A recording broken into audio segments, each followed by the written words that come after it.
Hey, thanks for joining us.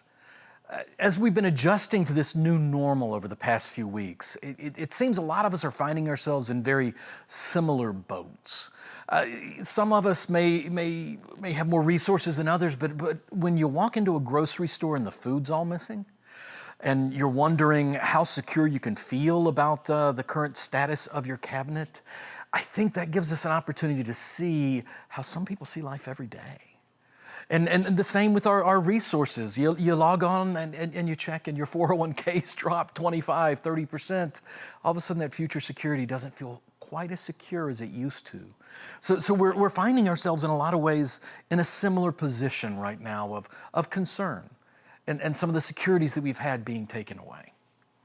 Good.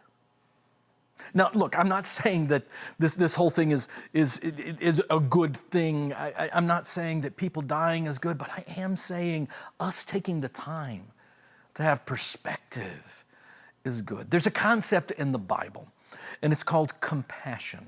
And it drives a lot of what we do as Christ followers, but I think we get some things wrong about compassion. We often look at compassion as us from where we are, reaching down to people in worse situations than us and pulling them up, reaching down to them. And it's a motivation behind a lot of charitable giving. It's a motivation behind a lot of the good things that we do.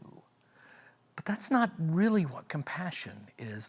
Compassion, the word, means suffering with. If you go to the original Greek that's translated as compassion in the Bible, it means a twisting in the gut. And for a lot of us, we haven't felt that twisting in our gut a lot recently until just now. We may not have felt it in years, but now we do. When we see empty shelves, when we see the plans that we had. I was talking to someone before the COVID crisis about how I had everything arranged and I would be able to retire, and I was planning to retire at 65. That's not happening anymore. And the thing is, we feel that in our gut. That's the way some people feel every day about their resources. And it gives us this inkling, this small understanding of what it's like. You see, Christ Jesus left heaven and he came down to live as a man. He left behind lack of need. He left behind lack of hunger, lack of thirst, lack of security, and he came to live as a man under Roman occupation, a man who the religious elite despised, a man who had nowhere to lay his head except for the generosity of others. And as Christ followers, we are supposed to be putting our minds in the same state as Jesus's. We are supposed to be day by day growing more like him.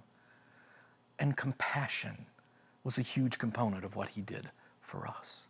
That compassion of not reaching down from heaven to lift us up, but coming down to us in the midst of our suffering, experiencing it with us, and then lifting us up.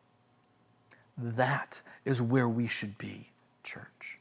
The Apostle Paul writes in his letter to the church at Colossae, he writes, "Put on then, as God's chosen ones, holy and beloved, compassionate hearts. Put on kindness, humility, meekness, and patience, bearing with one another, and if one has a complaint against another, forgiving one another. Forgiving one another as the Lord has forgiven you, so you must also forgive. And above all of these things, put on love, which binds everything together in perfect harmony." That is the mind of Christ.